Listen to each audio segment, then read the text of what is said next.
Hello and welcome to How to Homeschool in High School episode number 26. I am your host, Nadine Laufer, and on today's episode we are joined by another amazing homeschool author, Aaralynn Karman.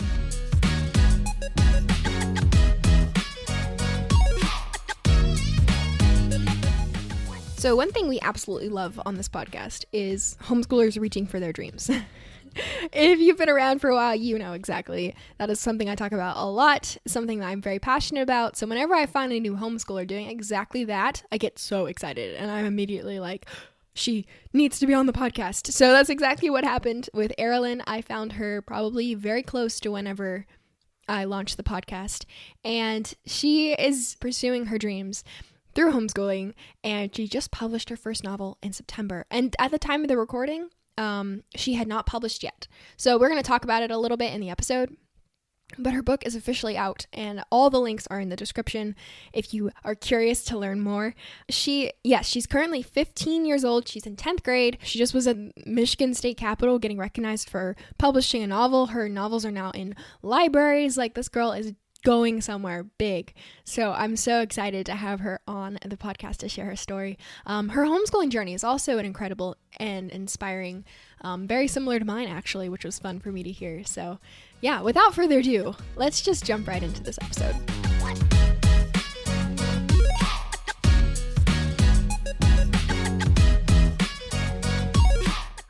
So first of all, I just wanted to say congratulations on the book release this month, which is so amazing. What you've been doing is incredible. I remember the first time I found you on Instagram. It's like, I don't know many girls who publish books when they're like freshmen in high school. It's crazy what you're doing. So keep up the good work, and thanks for coming to talk to us today.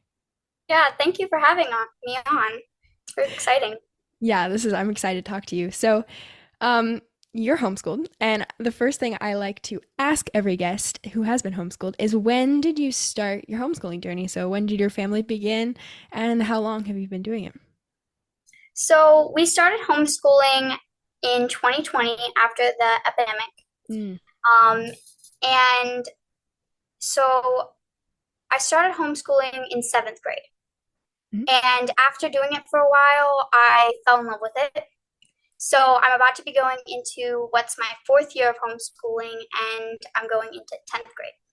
10th grade, yeah. Sorry about that. I said freshman year, but yeah, 10th grade. That's awesome. What did you do prior to homeschooling? Were you like public schooled? Yes. Okay, cool.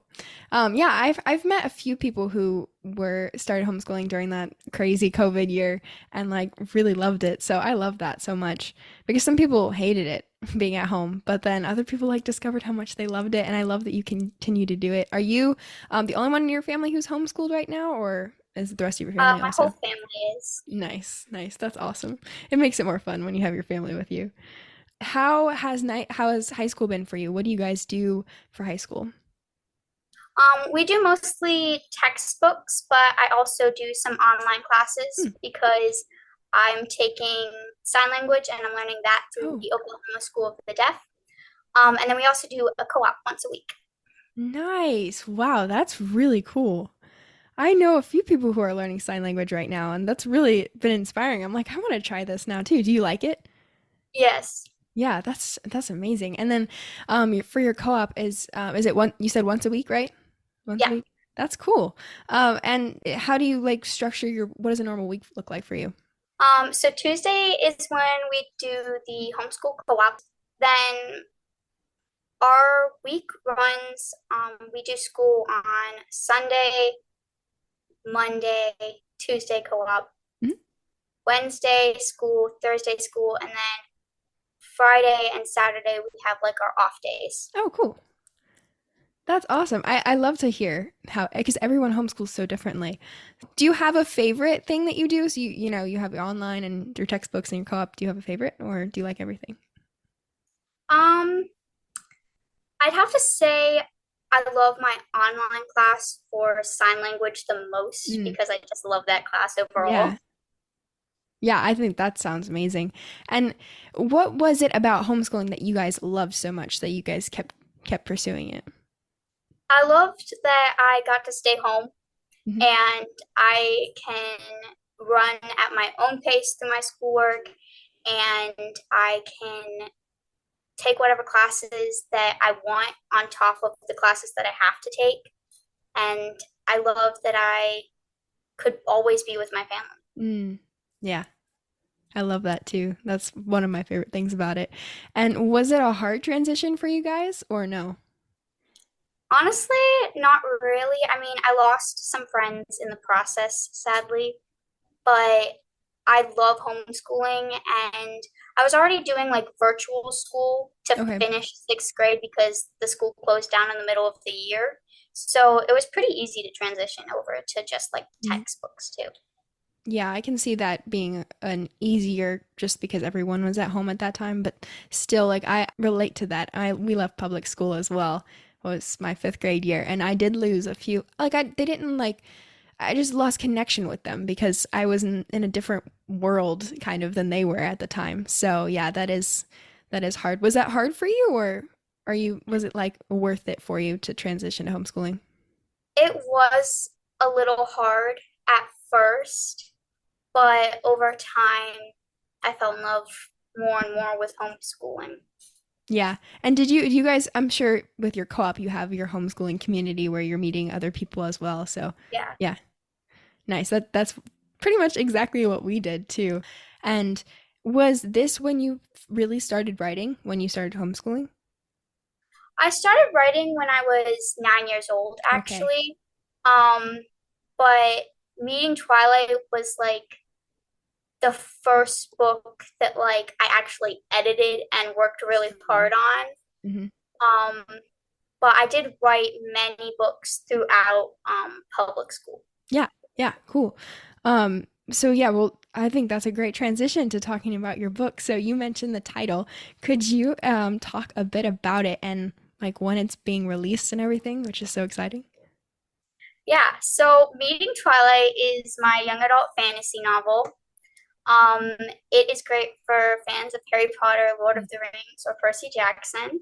And it's about a girl named Arya Chesler who never knew of magic her entire life until her parents mysteriously go missing and she discovers the truth that Mm. magic runs in her veins. And now that she knows the truth, her whole world seems to have turned upside down. And she's faced with the fact that she's the only one that will save her parents. And so now she must control her newfound powers and go on a perilous journey to save them. That sounds so amazing. My Thank you. sister loves Harry Potter, so I'm like, every time you mention that it's like for fans of Harry Potter and Percy Jackson, I'm like, I need to tell her about this because I'm sure she would love it. And I love fantasy too, so I'm so excited to read it. So you mentioned that this is the first one you really, really like edited and pushed through all the processes to publish. What made you start that journey? I had always dreamed of being an author. I actually, with the very first book that I wrote, I was like, I'm going to publish this. I know Hmm. I'm 9 years old, but I'm going to do it. Yeah. That didn't last very Yeah. long. But I kind of had given up on writing for a few months before I actually wrote Meeting Twilight. Mm. And then I was joking around about publishing once I had written it. And my sister straight up told me and was like, nope, you're not joking around anymore, Aaralynn. You're going to actually publish this thing. And so I was like, can I publish it to my parents? And they said yes. And so I Mhm. actually looked into it. Hmm. Yeah, I love sisters. They're so awesome, aren't they? Just to Yeah. push you beyond what you think you're able to do. I love that. So how long have you been working on it for? So I started actually planning it out on January 9th of 2022. Mm. And then by the end of January, I had the whole book done. And then all of 2022, I spent researching into publishing and editing it. And then 2023 was finishing up the last steps. And now it's being released on September 12th. Congratulations. That's amazing. Thank That's you. amazing. And so how did that work with like doing school and also like researching, publishing and editing and all that? Was it a hard balance for you? At first, it was, but I've come up with like a system of when I need to wake up, how long I need to work on schoolwork, and then leaving time to work on marketing and publishing stuff, writing stuff, and then still leaving enough time in the day for family because that's important too. Yes. Yeah, I love that. So you had to develop a rhythm and kind of Yeah. was that hard to like start out doing? Did it take a while or yeah? Yeah, it took a little bit of time because I would so badly just want to like go work on not school, writing stuff Yeah. instead of school. But I had to be strict and push myself to get through schoolwork. Yeah. We talk a lot about structure usually on the podcast and just like when I'm messaging people will ask me questions about it because it can be sometimes very hard to have a rhythm. And I like that you were able to develop one and I think part of it was just like you were excited to like, work on your book that you wanted to get your schoolwork done early. I like that how you Yeah. started with school and then finishing with your almost like your fun stuff at the end to reward yourself. Was that kind of how Yeah. your thinking for that was? Yes. Yeah. Cool. And I can't imagine how much because just watching your Instagram and your marketing grow, like the marketing you're doing at like what, you're 15, right? Yes. It's crazy how amazing you are doing. Like that's incredible. Was that consistency like where did you learn all that? Did you do all the research on your own? Um, for marketing, a little bit. My parents both own businesses. Okay. So I learned a lot from them. Hmm. And then also I got to talk with a lot of other authors and see what worked for them, and that really helped me as well. That's really good advice too. Talk to people you know. And I love your parents were able to help you too. Wow. That's really cool. You come from a very entrepreneurial family. That's awesome. Yeah. Does any of this count for your schooling? My mom, I believe, has said that some of it has counted for school, and I'm about to take a entrepreneurship class, Mm, which will count towards schooling. And I've yeah. also been able to take like a lot of writing courses that have helped develop my writing, and also they count for school. Yeah. That's a win-win. That's awesome. Yeah, when I was writing a book, I tried to write a book when I was, well, I forget how old I was, but I got a whole credit in like novel writing or something. Like we were very, like that's how we do our transcripts. So I was just wondering if you had a similar experience with that. But you have a lot more dedication than I do because I was just like, oh, well, I guess that didn't work out. So I just I quit on it. But how did you like continue to have the motivation to keep going and to see the whole publishing process? Were you ever like feeling like you wanted to quit at times or anything? Yeah, I honestly did feel like quitting around March because after writing Meeting Twilight, not too long after that, my grandfather, he passed away. Mm. And then my Google Drive decided to crash right after that, and I lost the Oh. entire manuscript, and I was just about ready to give up. Mm. But then I was like, but my pap wouldn't want me to do that. He would want Mm. me to reach for my dreams. Mhm. And so I grabbed what I had printed out of the novel and I edited it and I typed it all back up again. Wow. That is amazing. That is amazing. I'm so happy that you did that. Thanks for sharing that because I'm sure that will encourage other people because when you're doing something so like different and so kind of challenging, it's so easy to just kind of want to give up at times. And I love how he inspired you to keep going. Are you happy you kept going? I'm sure you are. Yeah. Yes.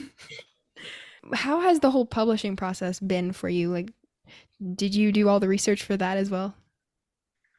My mom was going to self-publish a Mm. book, so she introduced me into the self-publishing stuff, and then Okay. I did like a bunch of research for it on my own. I have like several notebooks just filled with research.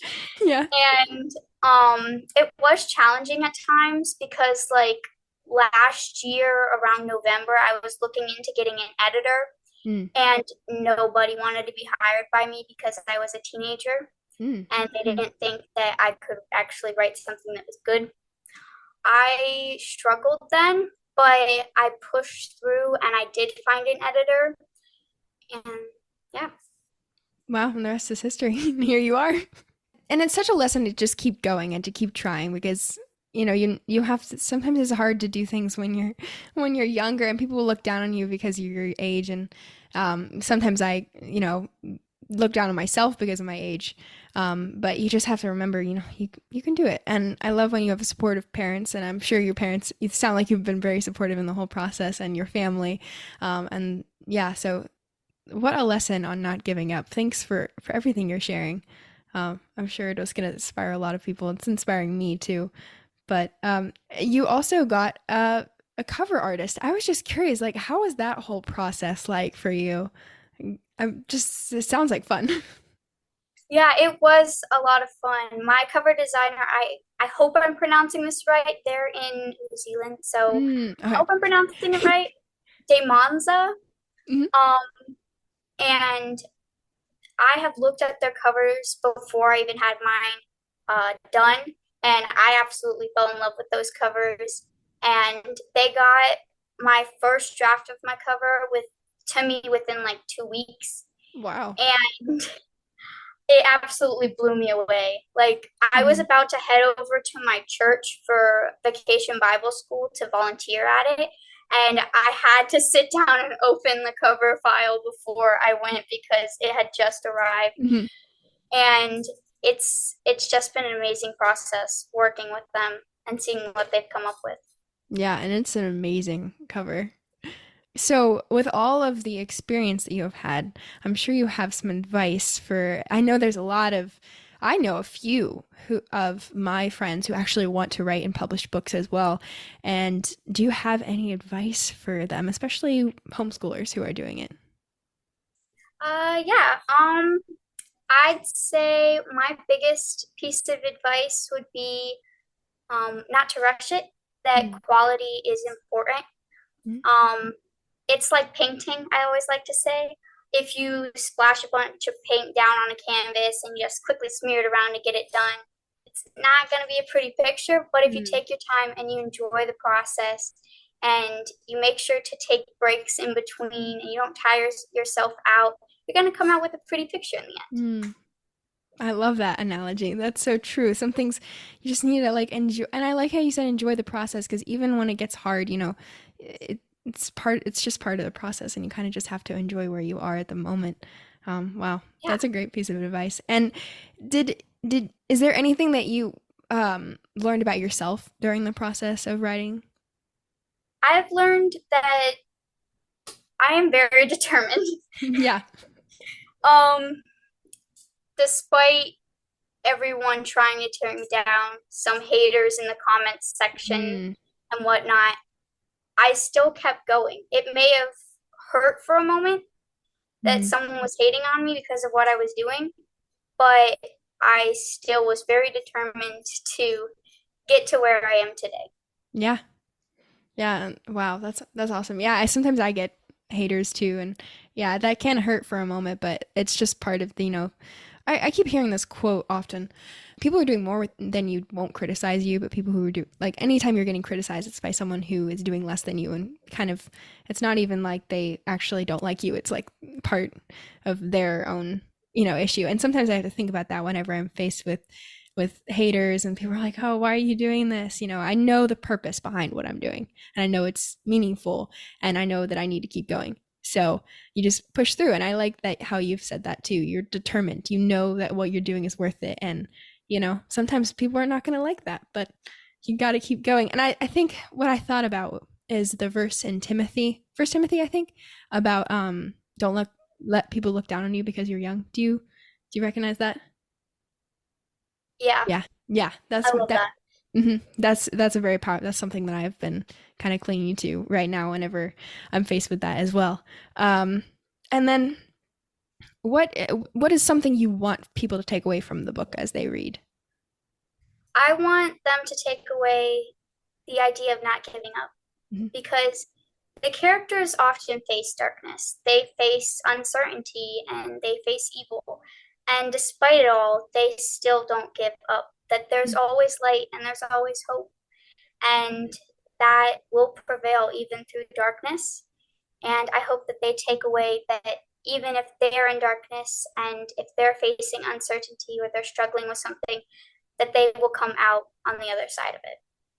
Yeah. Oh, that's such a powerful message, especially now. And there's so much darkness in the world. There's so much darkness, like even with social media and everything you post. And I'm seeing, and everything that you just talked about in your book is such a light to people. We need more girls like you writing stories to inspire other girls. So thank you for doing that. And thank you for the message that you're sharing. I'm so excited to read it. I think it's going to be amazing. Thank Um, you. and then also, Um, for is there anything like that when you're writing the book, was there anything that inspired you like about with your own life that you put in, or was it like how did you come up with it? What was the inspiration behind your story? I think the biggest piece of inspiration was my childhood Mm. because even like at 2 years old, I was running around and I had like this full blown world created in my little head. Mm-hmm. And I called it Starlets, and I would always play it with my siblings. We were like these magical enchantresses that protected the universe. Mm-hmm. And I played that for like years. And it's really inspired my previous stories. Mm. And then I think that and those stories inspired me to Twilight. Mm. Yeah. I love that. Yeah, something that you guys created when you're young and then you brought it into the story. That's awesome. And was that kind of like is that the world that they live in, or do they live in the real world as well? Like kind of There's three different realms. There's okay. the mundane realm, which is our world, Hmm. and then there's the space realm, which is like think of it as a hamburger. It's Okay. in between. Okay. And then on top of that is the Vestia realm, which is the realm of Mm. magical beings. Whoa, that's cool. And all the names you just came up with them on your own. Yes. Yeah, cool. Well, I somewhat come up with them on my Mhm. own. I use Google Translate. Oh, I okay. I type in like a word and then I have it change the word to Slovak Mm. because I am Slovak. Oh, wow. And then I rearrange the word a little bit um, so that it's pronounced sort of that way, but then also spelled different. Yeah, cool. That's really cool because that's kind of how I would do it whenever I was writing my thing that I was. I just like to look up, I had to use Greek and Latin most of the time, but I didn't know how to pronounce it. It was spelled weird, so I like what you did better. That's probably a better way to do it. Then and then do you like did you have like meanings behind the names that you used in like with your characters too? Malice, the villain, Mm, his name is derived from, I believe it's Latin, the word okay. mal, which is evil, Okay. and he's evil. So, Yeah. I love when authors do that. It's really cool. And sometimes we never really even realize it. And then when I do find out, I'm like, wow, that adds more depth to the character than before. So that's really cool. And what were some of the stories that you read that inspired you? Was it like Harry Potter and Percy Jackson kind of? Harry Potter was the biggest one. Reading The Goblet of Fire actually is what got me back into writing after I Mm, thought I should give up on it. And I fell in love with that world. And I've read a little bit of The Lord of the Rings, hmm. but I've definitely watched all of the movies many times. Yeah. And those worlds I absolutely love, and they really inspired me. Yeah, oh, same. I have never actually read The Lord of the Rings. My friends have been getting trying to get me to read them for so long, but I've watched all the movies, so I do know what happens. But I feel like I want to actually read them too. But yeah, those are great worlds to be inspired by. And then, do you feel like homeschooling has helped enabled you to do all these things like at a deeper level than what you would have been able to do if you kept going in like public school, conventional schooling? Yeah, I definitely have a lot more time on my hands Hmm. now that I'm homeschooled because I don't have homework. I'm able to go at my own pace, and yeah. Hmm. Yeah, and I bet that it just enabled you to be able to take time to research these things as well. Like you said, you don't Yeah. really have like a strict. It just makes it a lot easier to be able to pursue things that you love, which I just think is amazing. And I'm so glad I was able to talk to you too about it more. But also, do you feel like you're gonna continue to write in the future? Like, do you think you'll write a sequel or a new book series? Yeah. I'm gonna be writing the rest of the Great Diviner series. I actually already have book 2 done, and I've Oh, been working wow. on edits for that. Um, and then I actually have a lot more ideas that I want to Mhm. write. That's amazing. Oh, I can't believe you already. That's incredible that you already have the second book done. Wow. And also, how can everyone find you? You have Instagram. You have YouTube too? I think. Great. I do have a YouTube channel, um, but I don't usually post on it Okay. much anymore. My Instagram is aaralynkarman.writes. Okay. And then I'm also on Facebook. Mhm. I'm the Great Diviner series. Okay. And then, how will people be able to find your book? It will be on Amazon, Okay. Barnes and Noble, pretty much all retailers, online retailers where books are sold, the biggest being Amazon and Barnes and Yeah. Noble. Cool. And how did you even like get on Amazon? Was that a hard process, like to get on Amazon and Barnes and Noble? I use a distributor called Ingram Okay. Spark, Hmm. and they put my book out to like, I think 40,000 plus Wow. online retailers, bookstores, and libraries too. Oh, wow. Okay, so they connect you with all these people so you don't have to like do it yourself, which I would find very confusing if I had to do that. That's Yeah. really cool. Do you have any lingering advice you want to share with the homeschoolers? Hmm. I'd say I think my biggest piece of advice would be no matter what you're going through, don't give up. Hmm. Um, if you have a dream that you want to chase, chase it because in the end, dreams can't chase us back and stars aren't going to fall for us. So we have to reach for them ourselves. Um, and when you're in the midst of it and you are struggling, remind yourself not to give up. Hmm. Yeah, that's a very timely message, very important to hear because most things in life that are worth it are not gonna be easy things. Yeah. Thank you again for coming and taking your time to talk to us and inspire us. I will link all of your social medias and your information for your book in the show notes of this episode as well, so they listeners can definitely go and check out all of your amazing content that you're posting. I mean, you post like was it like 2 times a day, 1 time a day? Like usually you're posting a lot of reels. They're all so fun. Thank you. Yeah, I post like 2 times a day Yeah. recently. And congratulations on what you're like at 1,300 followers right now. That's incredible. Yeah. That's amazing. Thank you. Keep doing what you're doing. We need more people like you advocating for homeschooling and then also just pursuing their dreams. It's so inspiring and so powerful to see. So thank you for sharing everything you did.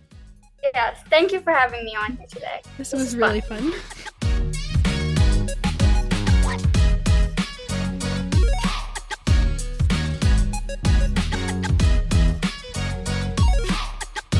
So, over the past 2 weeks, we've had the opportunity of interviewing 2 homeschool authors. And if you didn't listen to last week, make sure to go back and listen to Millie Florence's interview. And then today we had the amazing interview with Aaralynn Karman that you just listened to. And I want to call out to your attention one thing that I found, and I don't know if you heard this or you caught on to this, but both authors were very purposeful in inspiring hope in their readers. And in a lot of ways, we live in a very hopeless generation. Our generation is not doing very well, if you've seen any of the statistics. And just the importance of instilling that hope into the things we absorb and the things we're reading is so powerful. If we go through like to Barnes and Nobles and walk through the teenage section, there is a lot of some dark stuff there that is not hope producing, in my opinion. And I think that has a lot to do with our issue. It's just we are ingesting hopeless things.